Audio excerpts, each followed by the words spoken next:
Today, we are able to look into the future with confidence because we stand on the firm foundation laid in collaboration with PEPFAR over the past 20 years. We are highly grateful to the US government. Ambassador, we are grateful to the US government for their partnership that has changed the fortunes of our nation. Such strong show of solidarity is highly appreciated, and we do not take the friendship and support for granted. Today, therefore, is a day to celebrate our historic achievement under a truly transformative partnership. Thank you very much, PEPFAR, and congratulations for many wonderful achievements. On behalf of the people and government of Kenya, I convey a heartfelt thank you to the American people, to PEPFAR and leadership, and to all the other partners, activists, civil society groups, those who have made this program succeed. A very big thank you to all of you. And your contribution, in whatever small way, in whatever major way, is truly appreciated. We have this success because of the collaboration and because of the partnership. I look forward to working with many of our partners, the US and others, PEPFAR, Global Fund, and other organizations, even as we figure out and as we consolidate our plan on universal health coverage.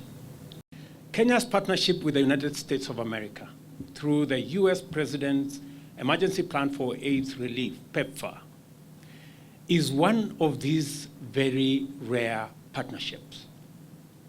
Indeed, it is amazing what PEPFAR has been able to achieve. In fact, as I sat here and listened to what PEPFAR has done, and when I went through the numbers and the notes and what has happened over the last 20 years, and looking at what the decision of one person, somewhere very far from us, has changed the course of history and made a deadly pandemic into a celebration today. That today we are celebrating a great partnership. If HIV was what it was, this would not be a celebration. This would be something else. There are many instances in the history of Kenya's bilateral and multilateral engagements where partnerships have achieved tremendous positive change in the form of policies, programs, and projects. On the other hand, there have been fewer instances where such partnerships have translated into direct, personal, feasible transformation in the lives and well-being of people in terms of ending suffering, reducing the number of deaths, and prolonging the lives of millions of people who might otherwise have faced high risk of agonizing early death. Kenya's partnership with the United States of America through the US President's Emergency Plan for AIDS Relief, PEPFAR, is one of these very rare partnerships. This country lost millions of people in this manner. And for a while, it looked like the HIV/AIDS problem would wipe out much of our productive population, robbing the economy of workers and families of breadwinners.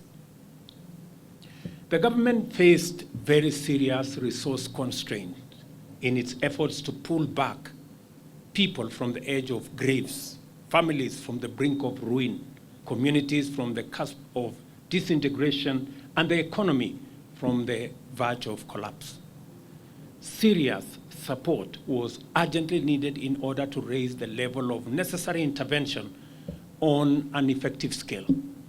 This support came in the form of the President's Emergency Plan for AIDS Relief, which committed more than US dollars 110 billion of American taxpayers' money to the fight against HIV/AIDS in more than 50 countries globally.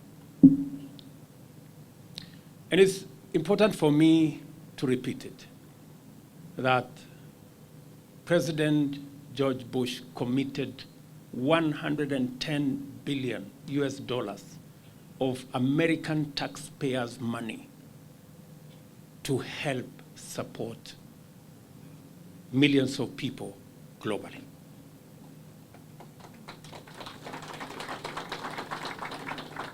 As a consequence, over 25 million lives have been saved and many more HIV infections prevented. In Kenya, PEPFAR has channeled over US dollars 6.5 billion since 2004, with the latest allocation being over 346 million US dollars for financial year 2023-2024 and US dollars 327 million for the year 2024-2025. As a result, and again, let me say, this is American taxpayers' money committed to assist our citizens in Kenya. As a result, there has been a 68.5% reduction in new HIV infections and 53% reduction in HIV-related mortality, accompanied by tremendous improvements in the quality of life of persons living with HIV. The number of people living with HIV is about 1.4 million, of which about 1.3 million receive antiretroviral therapy from more than 3,000 health facilities across the country. This number includes over 48,000 children, as well as 55,000 breastfeeding mothers on HIV treatment. For millions of Kenyans, therefore, infection has not only ceased to be an agonizing death sentence, people actually remain productive, living as normal members of our community, free of stigma and enjoying a high quality of life. I was moved by the statements of Edna. I want to celebrate Joyce for what you're doing. When I listen to Joyce here, she deserves a better hand of applause. Joyce, you are a great inspiration. When I see you, I see many. Thank you very much, Joyce. The transformation that we could only hope for 2 decades ago has become a living reality for many households and many people. This was made possible principally through the partnership driven by the government of Kenya and PEPFAR, which continues to extend support directly and also indirectly through the Global Fund. PEPFAR contributes nearly 60% of ART commodities and also provides facilitation for various associated programs. And we are truly grateful. And I speak from my heart on behalf of the people of Kenya. We're truly grateful. There hasn't been, in my almost 30 years of being in politics, there hasn't been a successful program like what we see in PEPFAR. HIV-related commodities are estimated to cost between Kenya shillings 27 or between 27 and 30 billion annually. And owing to a decline in donor support, the funding gap now stands at US dollars 11.7 million. The government is committed to progressively increase domestic funding in order to sustain the gains made so far in partnership with PEPFAR. Over the past 2 years, we have increased our financial injection as government into the HIV commodity pipeline by Kenya shillings 1 billion to prevent supply disruptions. I remember making this commitment earlier this year when we were having a conversation with the Global Fund. Additionally, we are committed to end AIDS, as was said ably by Susan, in children by 2027 as part of our commitment under the Global Fund Alliance. They say in Kiswahili, wakati ni sasa. The time is now to take a strong stand and make up for lost ground for the sake of Kenya's children.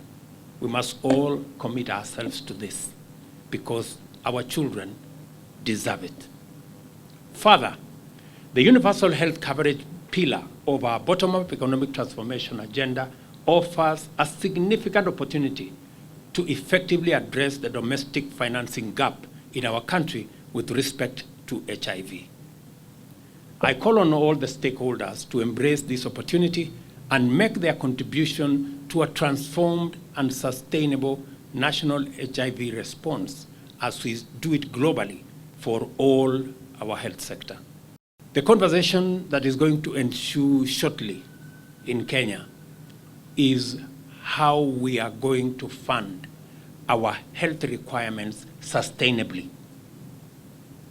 And the biggest thank you we can give to those who have supported us, like PEPFAR, is to figure out, as Kenyans, how we can deal with the challenge of financing, how those who are able can do more to support those who are not able.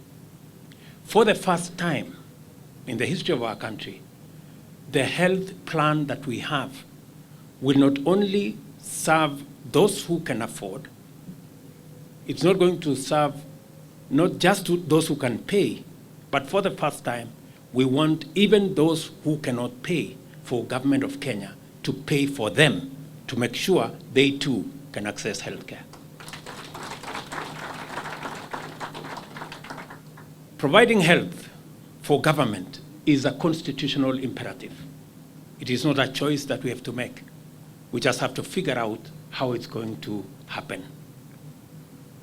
The health program that we have been running has excluded others. If you didn't have money to pay for NHIF, you didn't have money and therefore you didn't qualify. But under our new plan, those who are indigent, those who cannot pay, the government of Kenya is going to make sure that everybody has a health insurance card and make sure that they can access health. And secondly, we have also in our new plan removed all the exclusions that used to limit access to health facilities by especially those who are vulnerable in our community. Many people would go to hospital and they are told, oh, you know, your card has now exhausted your limit. In our new plan, there are no limits anymore. We have made sure that progressively, as so long as you need medical attention, you will get medical attention. As so long as you need medical treatment, you will get medical treatment. And I want to persuade us as a community of Kenyans to begin to appreciate that this is something we must do together. You have seen how the partnership between the US and the Kenya government and all the civil society and other stakeholders has achieved in the fight against HIV and AIDS. We can do it even more if we have a collaboration between government, private sector, and everybody else in between to make sure that we deliver on our new health plan. As Kenyans know, we've had a conversation around universal health coverage for many years. This time, we have to deliver on it. And I am committed to making sure that we build the collaboration and we build the teams that will enable us deliver on our commitment so that we can truly enjoy universal health coverage in Kenya.